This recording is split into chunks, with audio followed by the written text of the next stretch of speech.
Hello and welcome back to VBuzz. You're still here with me, Sharita and Jay.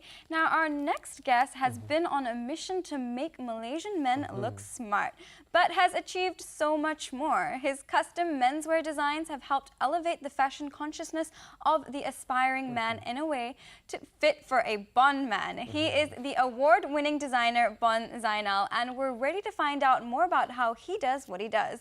Welcome to VBuzz, Bon. Hi, hello. It's an absolute pleasure to have you here with us, It's Bon. a pleasure for me too. You know, to be here, yes. Yeah. I must say, for years and years, I've admired your impeccable suits. You know, it truly is, you know, bringing out the smartness and, you know, the sort of manliness.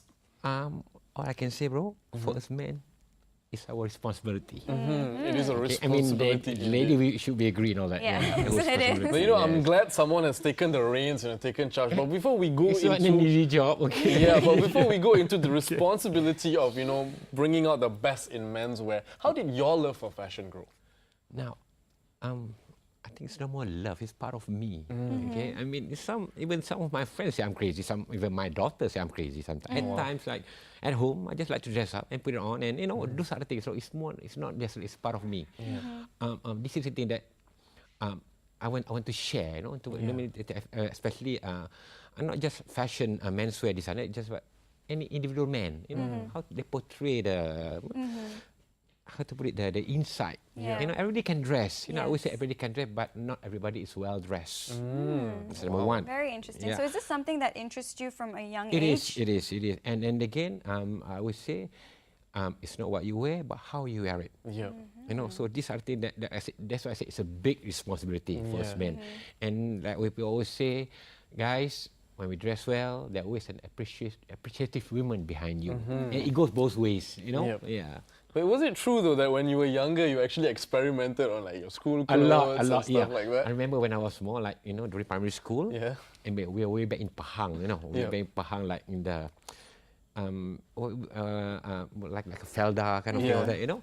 And, you know, we used to have like sports day. Yeah. And then that time, we are talking about 70s, bro. Yeah, 70s. wow. So that time, I remember sports, our team, like football team, all that. So Yeah. I'm the one that we design, whatever. Or that year was like, Argentina. So our t-shirt was like Argentina. But it was sekolah something, you know.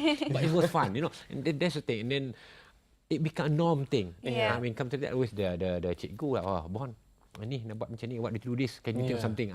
So it's part of me. And so happened, my grandma, so it's a tailor. She's a tailor in Jalan Kuala Brahman, way back. Okay, wow. Like if you remember, last time embroidery used to have machine, right? I mean, do a machine, a computerized machine, but my grandma used by hand. By hand. You know, so those are the days that I always, wash, you know, at night doing the training thing, kacau a bit here and there. You know, that's it. I mean, it grew up in me. You know, it grew up in me. Yeah. So it was really something that was there right from the start. So during this time, which designers influenced you? Okay, I remember. Primary school, in secondary school, just to share with everybody, I think some of my friends know, my school textbook is GQ magazine. Oh, wow, okay. You know, and that time was like GQ magazine about 28 over ringgit and all that, Yeah. you know. But you know, I was Form 1, Form 2, but again, it's like an investment, you know. My GQ magazine is my textbook. Yeah. You know, so those are the things. I mean, wanted to get to know what's going on. So menswear, how to wear it, when to wear it, with who, and how much, those kind of things, all that. You know, so it become part of it, part of me. Yeah. You know, you GQ. picked a GQ magazine GQ, right yeah, there. GQ magazine. So yeah. would you say that, you know, much of what you saw in GQ magazine at that time influenced you? It is. I mean, not just that. After that, after Form 5, I pursued my studies in LA, Los Angeles. Okay. Again, I very say I'm crazy. Even I remember, like a week before I flew, the aunties, uncle, what, Bon, what are you doing? And they talk to my mom and dad, Bon, fashion ni, can make money, boleh, you know, boleh kaya ke ni fashion ni, all that, you know. And I was like, hey, I want to do this. And then, again, my inspiration Hollywood, you know, nama pun Bon sama James Bond kind of thing kan. So I was like, hey, I'm going to do this. And then, like I said again, it was a big and overwhelming successful decision like making to go there, you know, because I think in life now, whatever we see on TV, that's what it's all about. You know, so this kind of thing go on, and then yes. And you know, when you went to California, actually, you studied fashion marketing and marketing, merchandising. yeah. So why did you actually choose this course? Good question. Now, there's a lot of courses locally. Yep. Way back is fashion design and even fashion tailoring. Okay. Okay. Now, as a person, I'm lazy. I'm malas to do this kind of thing sometimes. You know what I mean? But again, okay. By the way, on fashion marketing, you learn a bit of design.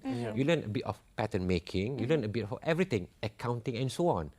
But my my expertise go more on styling, more on what I call this consulting and all that. Yeah. And I like to dress up.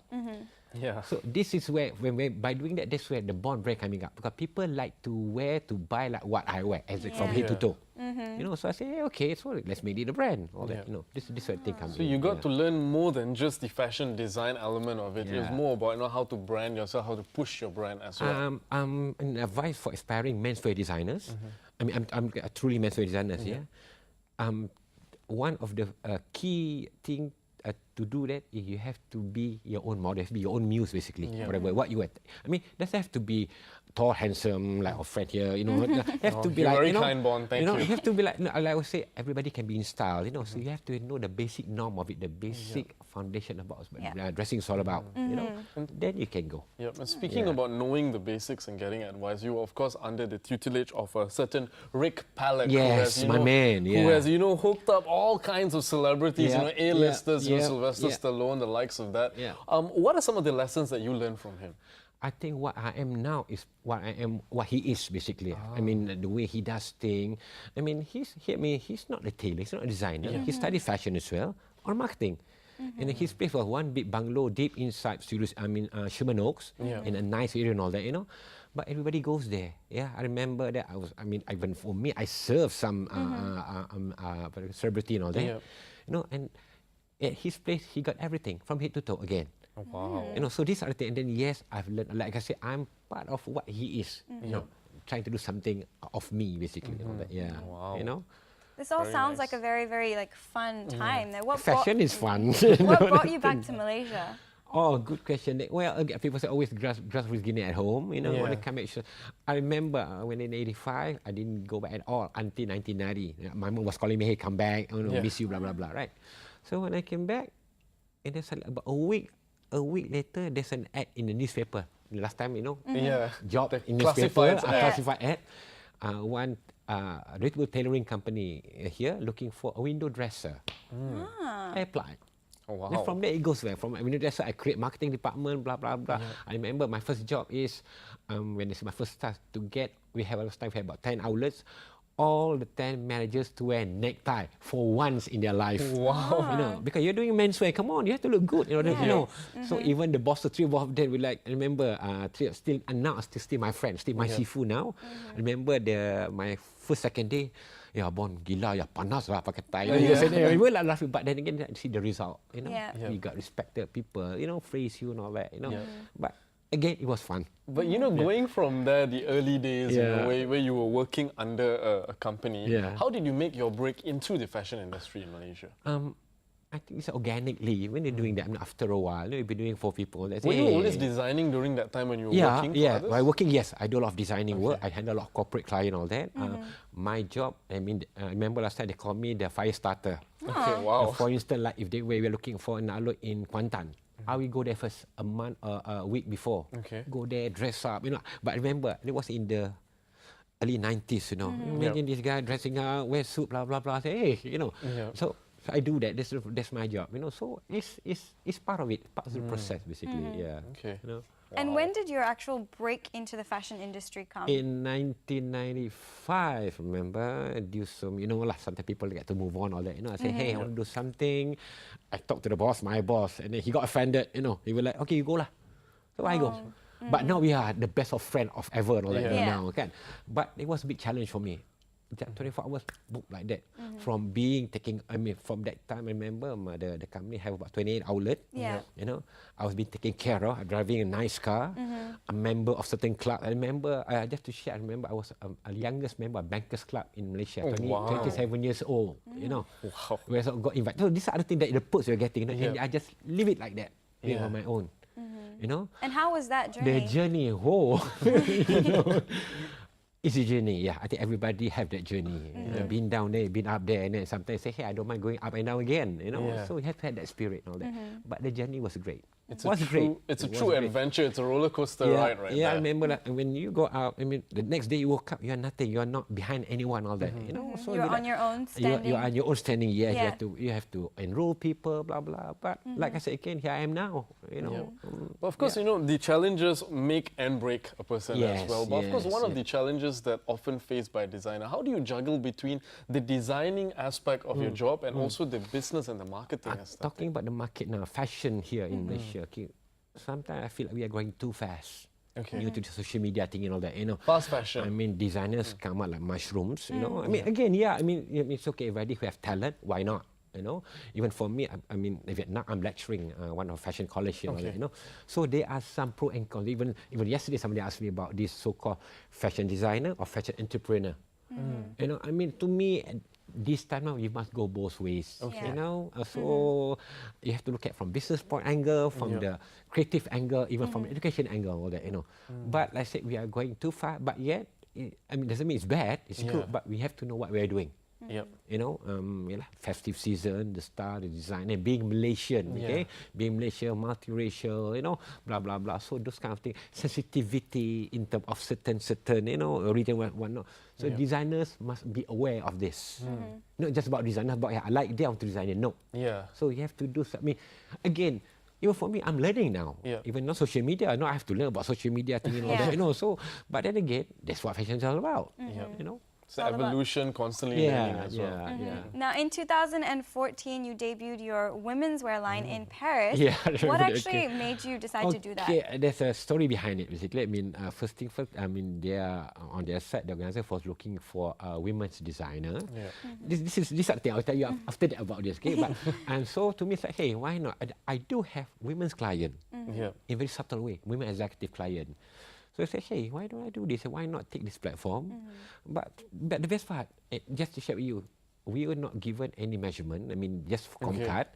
And then for me, I used to doing men. Like for me, I know your size, everything by looking at you. Yeah. But not women. I was like, hey, this is something like a challenge, you know. Yeah. But we nail it. Everything go there, fits well, everything, people love it. And the best part, I call it bonbon. So in French, it means bonbon. It means good, it means candy, you know. Yeah. So my women's wear call it bonbon. So it was a good thing. But then again, bringing back, there's an issue.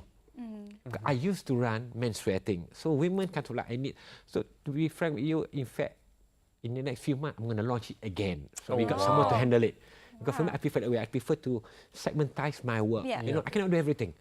You know, so I get some candidate to handle this. You do it, we back you up. You know, but the best part, that brand was launched in Paris. You know, these are the things, all that. You know, But you know, of course, with you having been in the industry for quite a while now, one of the important things is, of course, mentor the newer designers. Yeah. You know, you've been a fashion council, part of the fashion council for the Malaysia Fashion Week. How does this tie into everything else that you do? Okay, go back responsibility. Okay, I've been there and all that. So we need to bring up new leaders, and especially in menswear.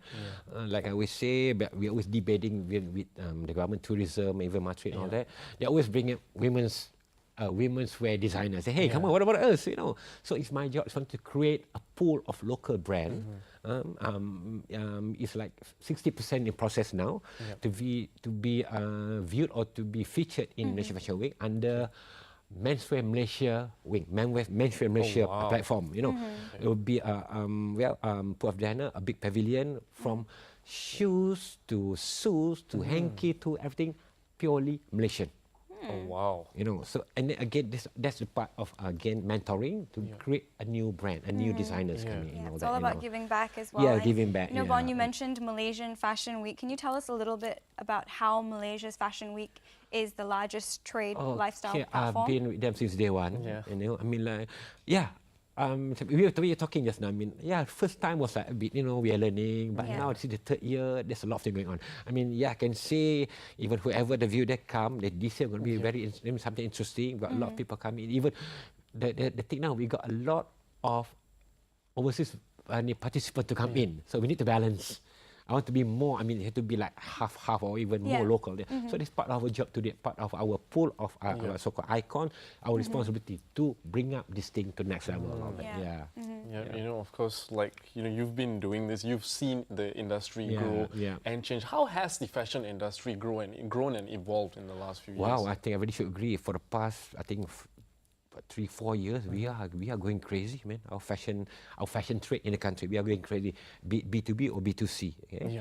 And again, with the social media thingy, celebrity endorsements, everything come in a good way. In a good way, you know, even menswear. For the past 3 years, you know, with all this hype thing going on, all this our so-called local Wak Royo, local Faizul Ramdan, all this, you know, the so-called the second liners, they are the next leader, you know. And then I'm proud of it, you know, our local menswear, which is like, wow, good. It's coming up. The movement is building. And we are going further and all that. Yeah, you know? fantastic. Now, Bon. And then again, I just say with the help of Malaysia Fashion Week and Madrid as well, you know, to bring up this thing. Now, Bon, before we let you go, you know, it's the Raya Time. season. Okay. So we have to ask you about your Raya collection. Okay. How is it doing? What is it all about? Even already asking me for this year, I didn't do the Raya collection. You know, my so-called I have my traditional brand again because I've planned for it next year and all that. But surprisingly, I got a lot of suits order. You know, even this Monday I got a client coming in, or even I have to go to the place to make suits. I say, hey, even I always say for Bond brand, every day is Hari Raya. You know, something like that. What kind of styles are you kind of making more of this Raya season? Is there any kind of new trends? Okay, we had baju Melayu. Baju Melayu is more me always classic. The classic baju Melayu, the cakap musang. The classic baju. That's it. No more, no less. Okay. I like it. You know, like that. Very classic. But for men's brand, the suits brand coming up, maybe more refined, more refined, more attitude. You know, color, but more refined. That's a plan. Very nice. A lot to look forward to. I know. Believe, thank you. It was a certain rapper that said macam Hari Raya. Hari Raya. So you know, it's brilliant to see you making sure that Malaysian men, you know, or at least starting to dress up, take their fashion a bit more seriously. So hopefully the trend and the movement continues. Thank you so much. Thank you very much. Pleasure with you guys. It's a pleasure. Looking forward to more suits as well. You know. Yes. I think I need a new suit. Fantastic. You know, I like it. Classic is always going to be classic. You know, because suits, they have such a classic aesthetic and a silhouette. So, you know, it's always, the classics always work. But of course, next week on VBuzz, Dr. Shankar will be back to enlighten us all on what prostate cancer treatment method may work best for you. And we will be kicking off a V Arena series on Aikido pretty soon. But before that, we thought we'd invite the Malaysian Aikido Association to tell us all about this Japanese martial art. Brilliant. And on V Style, we sweat it out with Sharita at the Sweat Spa. How was that like? Yes, there was a lot of sweating indeed, actually. You can check that out for ourselves on Monday. Of course, as always, keep writing to us, vbuzz@astro.com.my, and be sure to follow us on Instagram at vbuzz_HD. That's all from us tonight. Have a good evening. I'm Sharita. Bye-bye.